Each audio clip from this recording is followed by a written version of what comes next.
Baby, work it.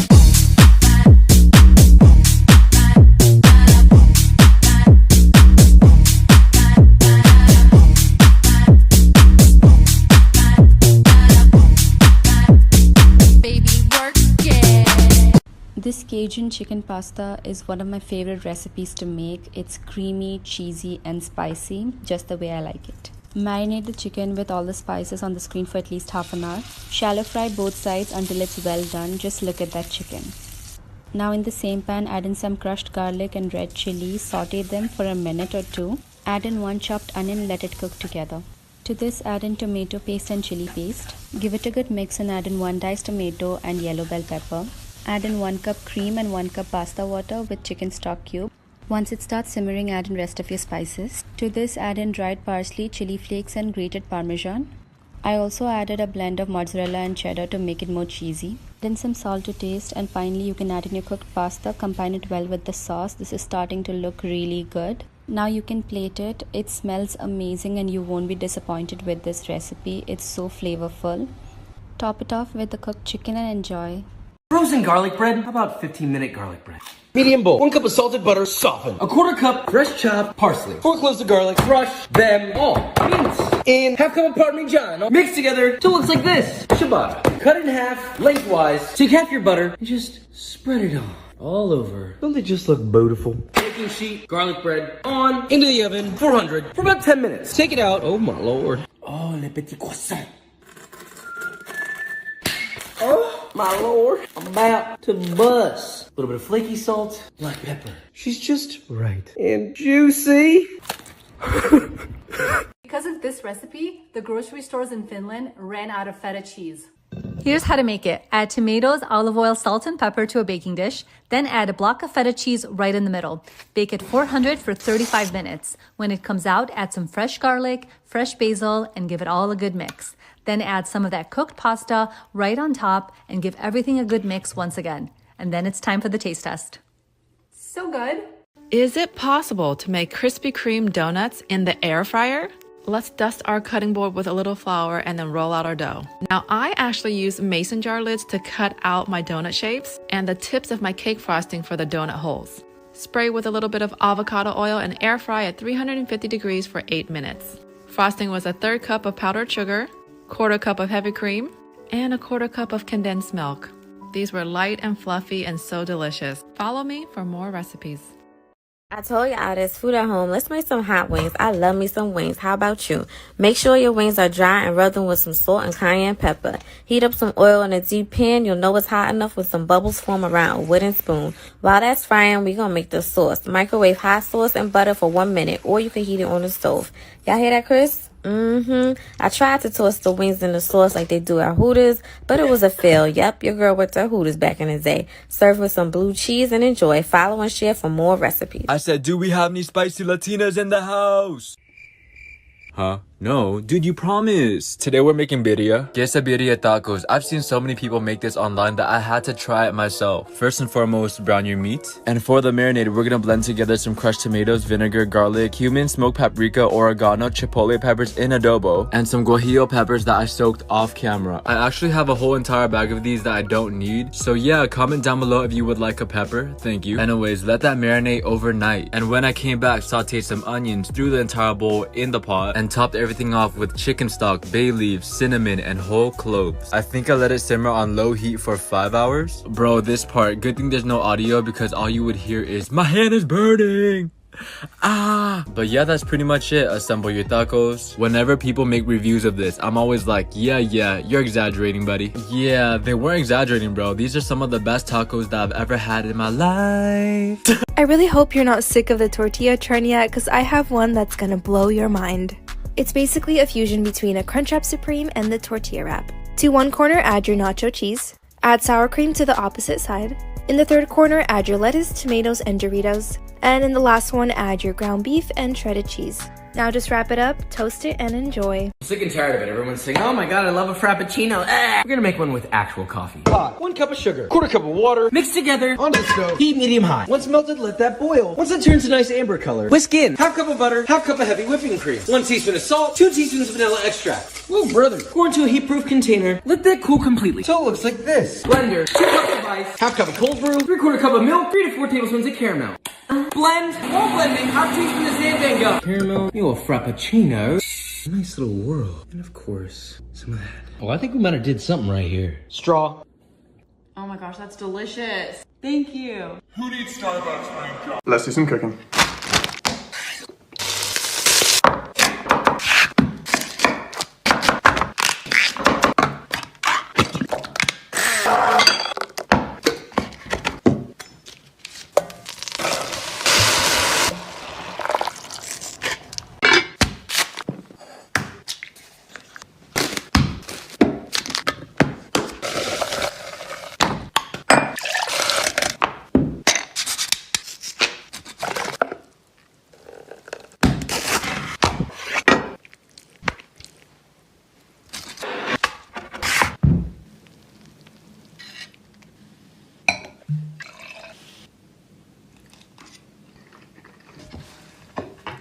Today we're making onigiri, Japanese rice balls. Start cooking Japanese white rice. I found that jasmine rice wasn't sticky enough.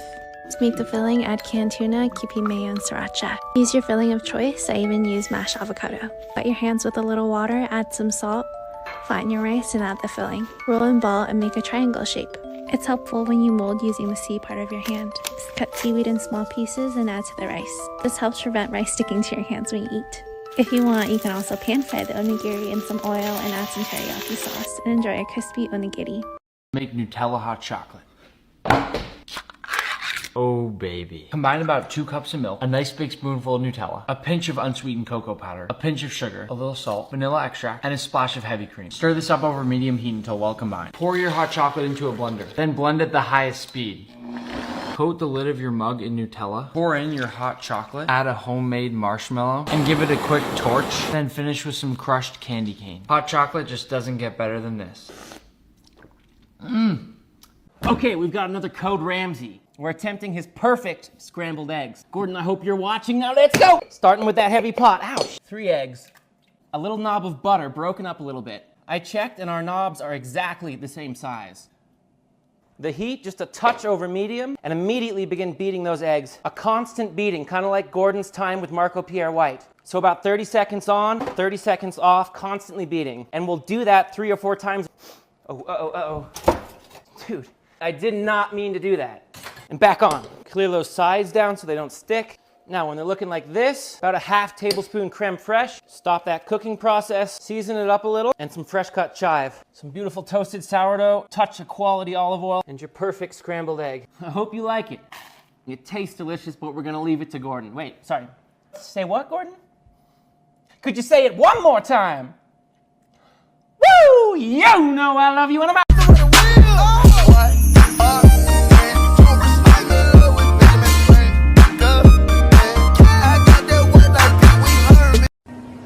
The chances of you seeing this video are so rare. There's 500 million users on TikTok and you will probably never see my account again. But I'm not gonna ask you to follow me.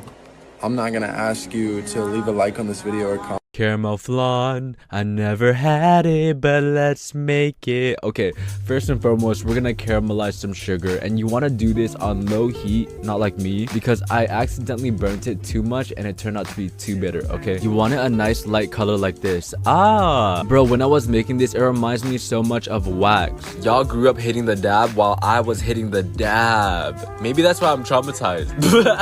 Anyways, to make the flan, 3 eggs, evaporated milk and condensed milk, and a little bit of vanilla extract. You want to mix that until smooth, and we're going to transfer it into the same tray as the caramelized sugar, and we're going to bake this in a water bath, which allows it to cook more evenly. I baked it in the oven at 350 for 1 hour, and it came out perfect. It was pretty late that night, so I ate it the next day, and I mean, come on. Anyways, who watched the new Attack on Titan episode? All I'm gonna say is, Mikasa, I need that, bro. Someone to swoop down in ODM gear and take me off my feet right into the sunset type of situation.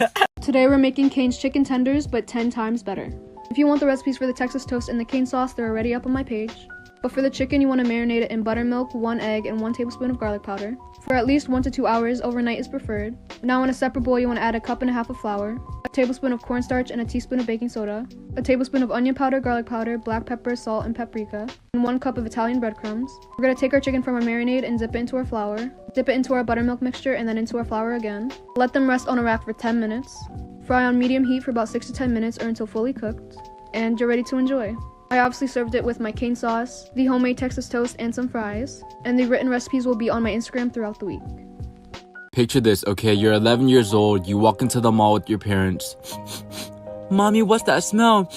It smells so good. What's it called? Ah, my son, that's the smell of cinnamon rolls. They're one of the most delicious desserts to ever exist. Really? Can we try one? No, we have fish and rice at home. Huh? What does that have to do with cinnamon rolls? Bro, that was the story of my life. Anyways, today we're making cinnamon rolls. Make your dough and let it rest in a big bowl so that it could double in size. Ah, okay, take it out and roll it into a big rectangle. And yeah, the only thing you need now is unsalted butter and a combination of cinnamon and brown sugar. Roll your dough up so that it can be nice and chunky, and we're gonna cut it into pieces with floss. Using floss allows you to get cleaner cuts without smushing the rolls. Okay, thinking outside the box. Now I believe I baked it for 22 minutes, and to be honest, they came out extremely ugly. Like, there's no hiding that, but that's okay because we're gonna cover it with icing. And yeah, that's pretty much it. By the way, guys, I was thinking, like, is this a pastry or Let's make homemade buffalo wings.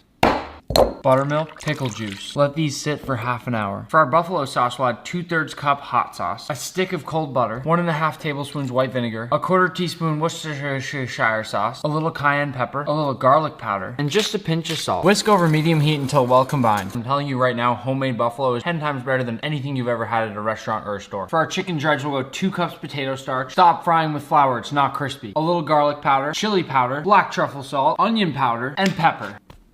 First, we'll fry our chicken about 8 minutes at 325, and now we'll fry at 375 till golden brown. Now that is crispy. Buffalo sauce. Doesn't that look heavenly? If you're ever gonna make a recipe off my page, this is the one. So this is the biggest mistake that I notice when I see videos of people struggling to make spring rolls. They take the rice paper and dip it into water over and over until it becomes pliant, but then it's all floppy and it's hard to put in the filling. So all you really need to do is get the whole sheet wet once. Then you add in your fillings, and by the time you're done, the rice paper is pliant enough for you to roll. If it's still not as soft as you would like it, just wait a couple of minutes and it's good to go. The best way to roast your potatoes. Use small potatoes and boil until fork tender. Drain off the water and put them in a big bowl. We're going to start with a generous amount of olive oil. You're going to do salt, pepper. We're going to go onion powder, garlic powder, crushed red pepper, fresh basil, fresh thyme. Get that all mixed together and dump it out on a lined baking sheet. Spread them out, give them a little room on every side, and then use a glass to smash them about a 1/2 inch thick. And then throw them in a 425-degree oven for about 30 minutes. But you're going to want to flip them halfway through.